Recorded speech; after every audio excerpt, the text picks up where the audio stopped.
रचना तो हो गई, अब ये जन जन तक कैसे पहुंचे, इसको सबसे पहली बार कौन गाएगा? तो भैया इसको तो वही गा सकता है जिसे जन्म से माया का संसर्ग न हुआ हो। तो माया का संसर्ग ना हुआ हो ऐसा कौन है? तो बोले दो ही हैं, एक तो भगवान विश्वनाथ भोलेनाथ और एक है हमारे स्वयं के पुत्र श्री सुखदेव जी महाराज।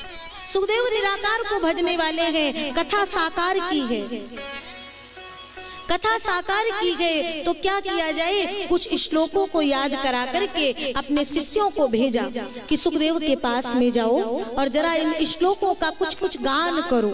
तो सबसे पहले संध्या वंदन के लिए सुखदेव जब जागे तो शिष्य पहुंचे गौचारण के लिए वहां पे और श्लोक गाते हैं।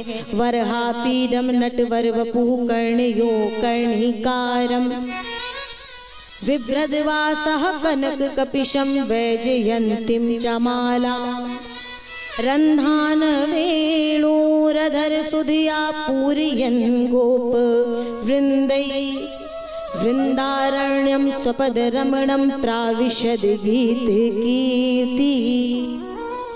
भगवान के गले में सुंदर वैजयंती माल है, अधर पे वो मुरली की तान, एक पग टेढ़ा करके जब प्रभु अधर पे मुरली लेकर के बजाते हैं तो जो सौंदर्य है, जो वो स्वरूप का सुंदर सौंदर्य है वो कितना सुंदर है श्लोक में वर्णन हुआ।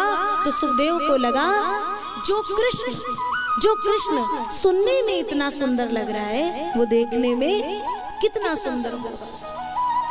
लेकिन फिर कहते हैं ये तो कृष्ण साकार रूप में है, और अगर साकार कृष्ण वो परमात्मा हमसे जंगल में वन में माखन मेवा मांगेगा तो मैं कहां से लेकर के आऊंगा? तो बोले अपना निराकार ही ठीक है, सस्ते में निपट जाता है। तो वो फिर से संध्या में बैठने लगे तो शिष्यों ने दूसरे श्लोक का गान आरंभ कर दिया और उस दूसरे श्लोक में भगवान की कृपा का वर्णन है। क्या? अहो वकीयम स्तन कालुकूटम जिघांस यापाय यदाप्य साध्यम लेभे गतिम धातृच्युताम ततोन्यम कम वा दयालुम शरणम भजेम।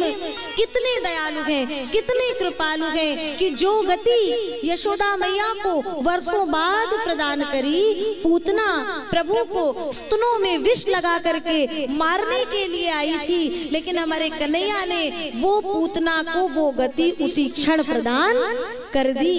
क्या इस जगत में, इस संसार में ऐसा कृपालु कोई और हो सकता है?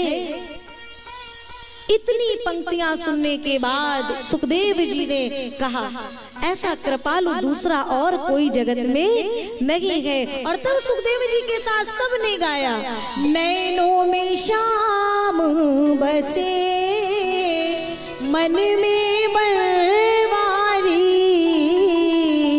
सुध विसराई गई मुरली की धुन प्यारी, वो मुरली की धुन प्यारी। अब कहो गोविंद से कि गोविंद, जैसे सुखदेव जी कह रहे हैं मेरे मन मंदिर में रास रचाओ रसिया, मेरे मन मंदिर में रास रचाओ रसिया। सुखदेव जी ने कहा जरा और गाओ ना, बड़ा आनंद आ रहा है। और जब भक्त आनंद समुद्र में डूब जाता है तो फिर उसे ये जगत का सन्नाटा अच्छा नहीं लगता। बोले और गाओ ना, बोले और चाहिए ना तो हमारे गुरुजी के पास चलो। तो आपके गुरुजी कौन है? बोले ज्यादा कहीं दूर जाने की आवश्यकता नहीं है, ये अपने घर की बात है। बोले कौन है? बोले आप ही के पूज्य पिताश्री वेदव्यास जी भगवान। सुखदेव जी व्यास जी के पास गए, चरणों में प्रणाम किए। आज का बेटा होता तो कहता पिताजी आपने ये संहिता की रचना करी है जिसपे पूर्ण अधिकार मेरा है, मुझे दे दीजिए, मेरा अधिकार है इस पे। ना, ना, ना।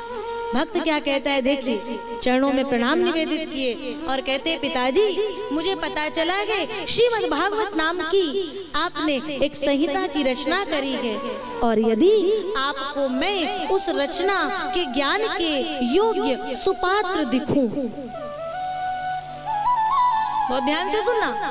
भागवत जी के हमारे श्रेष्ठ प्रथम वक्ता श्री सुखदेव जी, और सरलता कैसी है कि अगर मैं उस महापुराण के ज्ञान के योग्य सुपात्र आपको दिखूं तो पिताजी कृपा करके उस संहिता का ज्ञान मुझे दे दे। व्यास जी के हृदय की प्रसन्नता का मानो कोई ठिकाना नहीं। व्यास जी ने सुंदर ये श्रीमद् भागवत महापुराण सुखदेव जी को बता दी।